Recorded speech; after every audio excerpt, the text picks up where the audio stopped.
ભરૂચ તાલુકાના નવા તવરા ગામે શૈલેષભાઈ ઠાકોરભાઈ મોદીના દુકાનમાં વહેલી સવારે દુકાનમાં શોર્ટ સર્કિટના કારણે આગ લાગતા 2 ફ્રીજ સહિત સંપૂર્ણ દુકાન બળીને ખાખ થઈ ગઈ હતી। નવા તવરા ખાતે શૈલેષભાઈ ઠાકોરભાઈ મોદીના ઘરમાં રહેલી દુકાનમાં વહેલી સવારે આગ લાગી હતી। જો કે તેઓ મકાનમાં બીજા માળ ઉપર સૂતા હતા, જેથી તેઓને આગની જાણ થઈ ન હતી। આગની 15 થી 20 મિનિટ બાદ સામે આવેલ રહેલા વ્યક્તિઓએ તેઓને બૂમ પાડી જણાવ્યું હતું કે તમારી દુકાનમાં આગ લાગી છે, જે જોઈ તેઓ તરત જ બહાર નીકળ્યા હતા અને ઘરમાં રહેલ 4 વ્યક્તિઓ ઘરમાંથી બહાર નીકળવાનો પ્રયાસ કર્યા હતા। જો કે ભારે જહેમત બાદ તેઓ સહી સલામત બહાર નીકળ્યા હતા અને ત્યારબાદ તેઓએ ભરૂચ નગરપાલિકાના ફાયર ફાઇટરને જાણ કરતા ભરૂચ નગરપાલિકાના 2 ફાયર ટેન્ડરો બંબા તાત્કાલિક પહોંચતા દુકાનમાં લાગેલી આગ પર કાબુ મેળવ્યો હતો। આ ઘટનામાં સદનસીબે કોઈ જ પ્રકારની જાનહાનિ થવા પામી ન હતી, પરંતુ દુકાનમાં રહેલો 15 લાખથી વધુનો માલ સામાન બળીને ખાખ થઈ ગયો હતો। નવા તવરા ગામે દુકાનમાં આગ લાગી હોવાના મેસેજ પડતા ગામ લોકોના ટોળા ઘટના સ્થળ ઉપર ઉમટી પડ્યા હતા। મારું નામ શૈલેષભાઈ ઠાકોરભાઈ મોદી છે। નવા તવરા ગામમાં રહું છું અને કાલે રાતે લગભગ 3:30 વાગ્યાની આજુબાજુ મારા ઘરમાં આગ લાગી હતી। જોકે અમને તો 4 વાગ્યા સુધી 4 વાગ્યા પછી ખબર પડી। સામેવાળાએ અમને બૂમ પાડી કે ભાઈ તમારા ઘરમાં કંઈક સળગે છે। અમે તો ઉપર સૂઈએ છીએ અને અમને ખબર પણ ના હતી। અમે ચાર માણસ છે, મતલબ કે હું, મારો સન, મારા વાઈફ અને એની વાઈફ।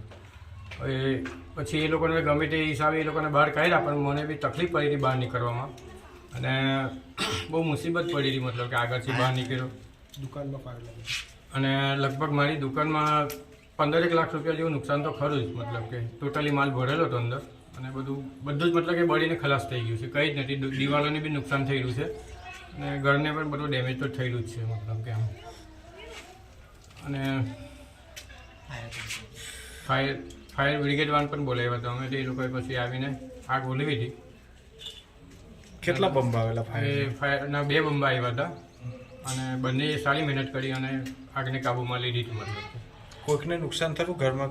ઘરમાં કોઈકને પણ નુકસાન નથી, બધા સારા જ છે। કોઈને બીજી કોઈ જાનહાનિ જેવું કંઈક છે નથી, મતલબ કે બધા સારા જ છે। મતલબ પ્રાર્થના વિદ્યાલય ભરૂચના શૈક્ષણિક જગતમાં આગવી ઓળખ ધરાવતા આનંદ એજ્યુકેશન ટ્રસ્ટ સંચાલિત પ્રાર્થના વિદ્યાલય ભોલાવ ભરૂચમાં એડમિશન લઈ આપના બાળકનું ભવિષ્ય ઉજ્જવળ બનાવો, જ્યાં અનુભવી અને નિષ્ણાંત શિક્ષકો દ્વારા સતત માર્ગદર્શન, માસિક ટેસ્ટ દ્વારા વિદ્યાર્થીઓનું મૂલ્યાંકન અને માર્ગદર્શન, નિયમિત વાલી મીટિંગ અને સતત પ્રોત્સાહન, ઇતર પ્રવૃત્તિઓ દ્વારા નૈતિક મૂલ્યોનું સિંચન, દરેક વિદ્યાર્થી પર વ્યક્તિગત ધ્યાન, આધ્યાત્મિક જ્ઞાન દ્વારા સંસ્કાર સિંચન, શાળાની એપ્લિકેશન તથા ટેકનોલોજીના માધ્યમ દ્વારા શાળામાં થતી વિવિધ પ્રવૃત્તિઓની માહિતી, રમતગમત, વિજ્ઞાન પ્રદર્શન, બાહ્ય પરીક્ષાઓ તથા સ્પર્ધાઓ દ્વારા વિદ્યાર્થીઓનો સર્વાંગી વિકાસ, આધુનિક ટેકનોલોજી, આધ્યાત્મિકતાના સમન્વય દ્વારા નર્સરીથી ઉચ્ચતર માધ્યમિક સુધીનું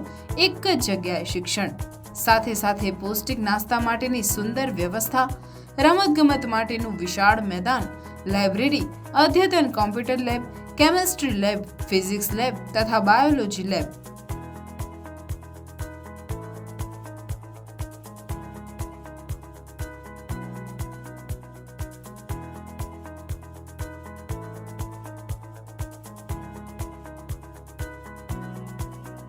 તો આજે જ આપના બાળકના એડમિશન માટે સંપર્ક કરો પ્રાર્થના વિદ્યાલય, સુરભી શિખર બંગલોઝ પાસે, ભોલાવ, ભરૂચ। Mobile number 8460862227। પ્રાર્થના વિદ્યાલય।